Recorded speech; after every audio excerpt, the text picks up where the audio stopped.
Work तभी माना जाएगा जब फोर्स एंड डिस्प्लेसमेंट दोनों हो। तो फॉर्मूला बन जाएगा, अभी मत लिखना, बाद में लिखाऊंगा, work equal to force into displacement. आगे लिखे जी, अब लिखेंगे ये फॉर्मूला दोनों, ये एफ बड़ा है और एस छोटा है, एफ इंटू एस। देखो वर्क डन का आंसर किस में आएगा, जूल्स में।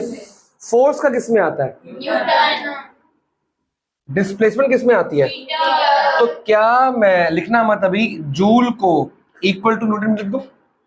तो अगर आ गया क्वेश्चन डिफाइन 1 जूल, तो आप क्या लिखोगे, when force of 1 Newton is applied and the object shows a displacement of 1 meter, the work done is said to be।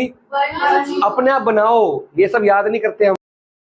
जैसे फोर्स राइट साइड लगाया और डिस्प्लेसमेंट भी क्या हुई, right side in the direction, मतलब फोर्स एंड, तो इसमें आप ये बनाएंगे, अगर मान लो मैं फोर्स राइट साइड लगा रहा हूं और जो ऑब्जेक्ट की डिस्प्लेसमेंट है वो भी किस तरफ हुई, राइट साइड ही हुई है, तो आपका फॉर्मूला बनेगा W equal to F into S, ये बनेगा। और इसको हम लिखेंगे पॉजिटिव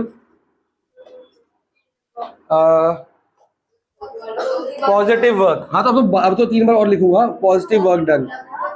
अब फोर्स कहाँ लग रहा है, राइट साइड, पर जो डिस्प्लेसमेंट हो रही है वो कैसे हो रही है, ऐसे कब होगा, ऐसे कभी होगा, फोर्स में राइट लगाओ डिस्प्लेसमेंट लेफ्ट हो जाए।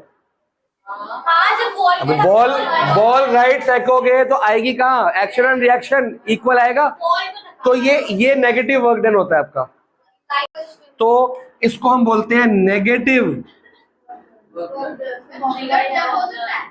तो आंसर जो वर्क डन का आएगा वो क्या आएगा, माइनस में। तो सॉरी, वर्क डन का जो फॉर्मूला है अब वो कैसे बनेगा, अब सोचो, ध्यान से देखो, ये एक लाइन है फोर्स की और ये डिस्प्लेसमेंट की लाइन है, इन दोनों के बीच में एंगल है ये, इसको हम बोलते हैं 180 डिग्री का, ठीक है जी।